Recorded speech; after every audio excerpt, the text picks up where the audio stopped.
Shelby Bonney, and I'm the host of the Technology for Obama Innovator Series, and I'm here with Ryan Allis. Allis was the CEO of iContact, a company he started in college, as a first year in college, raised $53 million, built it up to 300 people, and just sold it and is on to a second company. And so I thought we could actually start with that, which is, you know, that's incredible innovation in terms of, you know, the ability to kind of create something out of nothing. Mm-hmm. How'd that come about? We worked very hard. It took 9 years. It wasn't overnight success. You know, they say overnight success takes 10 years. And was the idea the same in terms of when you first had your idea at UNC, did it end up being essentially the same business 9 years later? You have to rapidly and incrementally innovate and rapidly prototype every single day, and so it evolves. But the core of the idea was to help small businesses and nonprofits and political campaigns manage their email communications, and 9 years later that's what we did, and we were one of the best in the world at doing that. And what was one of the, I mean, if there was kind of a high point or a low point from that experience, what might it have been? The high point was in 2008 when we actually had the Obama for America, or the Obama campaign in 2008 as a client. And they used our application iContact internally to communicate with their press. And low point?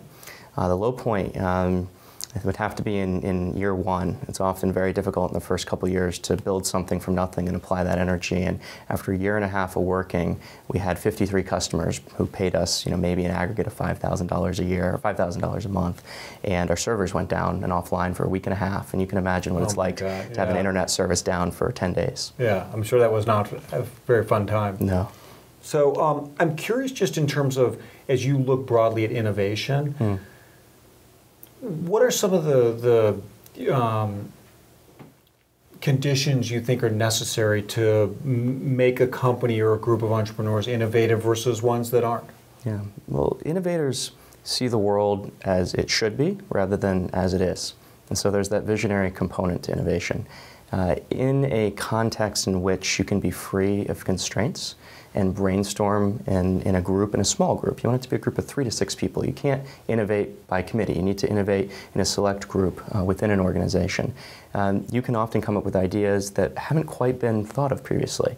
And so I often say, define the problem clearly, throw out all constraints, throw up a lot of ideas against the wall in an initially supportive environment, and then be with sort of a scalpel even, very disciplined in taking out the ideas that don't make sense, combining the ones that might make sense. And it's sort of like genetic mutation. If you apply a lot of different variables and a lot of different ideas in a diverse group of people, but a small enough group of people, you can often come up with things, like solutions to problems that previously haven't been thought of. And when you look at, you know, because you did start it with, there was a co-founder with you, did one person take a lead on product, or how did that relationship work in terms of your ability to innovate and change and evolve as the opportunity changed? Yeah, well, most good products are developed with one primary product owner and a group of people surrounding and supporting that individual. And at iContact, I was the primary product person, primary product owner, and my business partner, Aaron, was the coder, the guy that sort of made it happen. Right, and then when you look now